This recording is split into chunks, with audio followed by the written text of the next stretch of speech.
Please bed. Sir, thank you, sir. Kindly permit me to speak in Telugu also, sir. Sir, thank you for giving me the opportunity to speak on this bill, sir.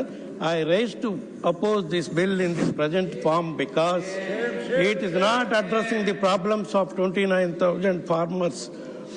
We have given 34,000 acres of farmland for Amravati capital without any payment under land pooling, sir. Sir, గత 7 సంవత్సరాలుగా ఎదురు చూస్తున్న అమరావతి అభివృద్ధి చేసిన ప్లాట్లను 29,000 మంది రైతులకి ఆంధ్రప్రదేశ్ ప్రభుత్వం ఎలా ఎప్పుడు ఇస్తుందో అనే దానిపై క్లారిటీ లేదు సార్ ఈ బిల్లులో.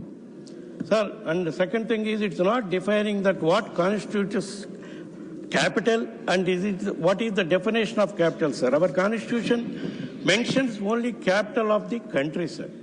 Sir, Government of India has itself filed an affidavit in the court, High Court, stating that the decision to decide the capital as the prerogative of the state, sir. On what basis Honorable Home Minister is moving this bill is my question, sir. Sir, when we have not decided what should be the capital of Uttarakhand, Jharkhand, Chhattisgarh and UP, Bihar and MP were bifurcated, sir. Why are you deciding in case of AP? It is nothing but insulting the people of Andhra Pradesh, sir. ఆంధ్రప్రదేశ్కు ప్రత్యేక హోదా కల్పించే విషయంపై ఈ బిల్లులో ప్రస్తావన లేదు sir.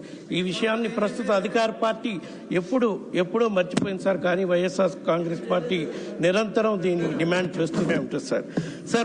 కానీ ఇప్పటి వరకు ఏమీ అభివృద్ధి జరగలేదు సార్. ఒక శాశ్వత నిర్మాణం కూడా జరగలేదు సార్.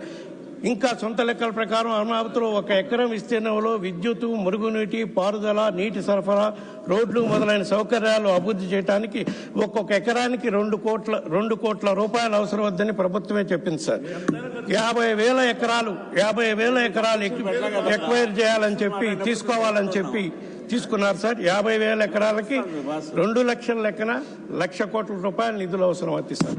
రెండో దశలో మరో 50,000 ఎకరాలు తీసుకుంటామని ఇప్పటికే 20,000 ఎకరాలకి నోటిఫై కూడా చేశారు సార్.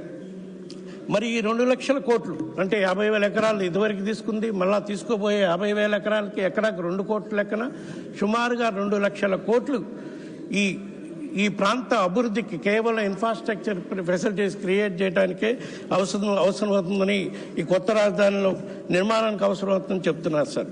దీనివల్ల కొత్త రాజధాని భావన వచ్చినప్పుడు చేసిన ప్రాథమిక అంచనాల ప్రకారం ద్రవ్యోల్బణం మొదలైనవి కూడా కలిపితే ఈ మొత్తం ఎంత పెరుగుతుందో కూడా ఆలోచించుకోవాలి సార్. దీని మీద కేవలం వడ్డీలకే సంవత్సరానికి సుమారుగా 20,000 కోట్లకి భావితరాలు పే చేయాల్సి వస్తుంది sir. Sir, look at how much present AP government invested after ruling AP for 7 years, sir. So far in 7 years, just 8,000 crores as they have spent on Amravati, sir. If you can invest just 8,000 crores in 7 years, imagine how much time you will take to invest 2 lakh crores, sir. How would be this 2 lakh crores multiply after 25 years, sir?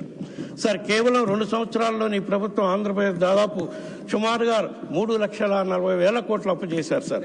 ఇప్పుడు రాజధాని నిర్మాణం పేరుతో 2 లక్షల కోట్లు అప్పు చేస్తే ప్రతి పౌరుడి తలపై 36,000 అప్పు భారంగా తప్పనిసరి చెప్పబడుతుంది సార్.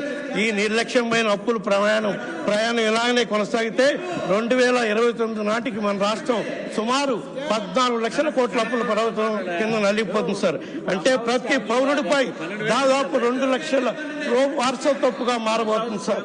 ప్రజలకు అవకాశాలు, ఉద్యోగాలు, భవిష్యత్తు ఇవ్వాల్సిన ప్రభుత్వం ఆంధ్రప్రదేశ్ లో పుట్టబోయే ప్రతి శిశువుకి సుమారుగా 2 లక్షల అప్పు వారసత్వంగా ఇచ్చే పరిస్థితి వస్తుంది sir. Sir, secondly, there is not even a single permanent building, sir. All are temporary structures. Sir, in the last monsoon, the entire Amravati was flooded and inundated, sir. It is a fact. There are video recordings also, sir. That is why we have decided to go for Vizag. That is a developed city, has a growth potential and can compete with Hyderabad, Bangalore and Chennai. That is why we wanted to create 3 capitals. Vizag as the executive capital, Kurnool as judiciary capital, as per the Sribag Pact, and Amravati as legislative capital. Conclude. This clearly indicates that we are not against Amravati, sir. Sir, అమరావతిలో నిర్మాణ వ్యయాన్ని చూడండి sir. Delhi, Calcutta, Bengaluru, చెన్నైతో పోల్చుకుంటే ఎక్కడైనా సరే సుమారుగా నిర్మాణ వ్యయం చదరపు గడికి 4,000 నుంచి 5,000 రూపాయలు ఉంటుంది సార్. కానీ అమరావతిలో ప్రభుత్వం ఇప్పటి వరకు ఫైనలైజ్ చేసిన టెండర్స్లో సార్, ఫర్ స్క్వేర్ ఫీట్కి 12,000 రూపాయల నుంచి आपकी 13,000 समय अवधि రూపాయల समाप्त हो गई है। రేట్లు ఫిక్స్ చేశారు సార్. ఉచితంగా ఇది కూడా సార్, ఉచితంగా నీరు విద్యుత్ ఛార్జీలపై రాయితీలు ఇచ్చిన తర్వాత ఈ వ్యయం అంతా కూడా ఈ డబ్బు ఎక్కడికి పోతుంది సార్? ఈ డబ్బు ఎవరి జోలిలో వెళ్తుంది సార్? ఇది అవినీతి కుంభకోణం కాకపోతే प्लीज सब कंक्लूड करिए उनका नेक्स्ट। जय जगन्नाथ सर। निरंजन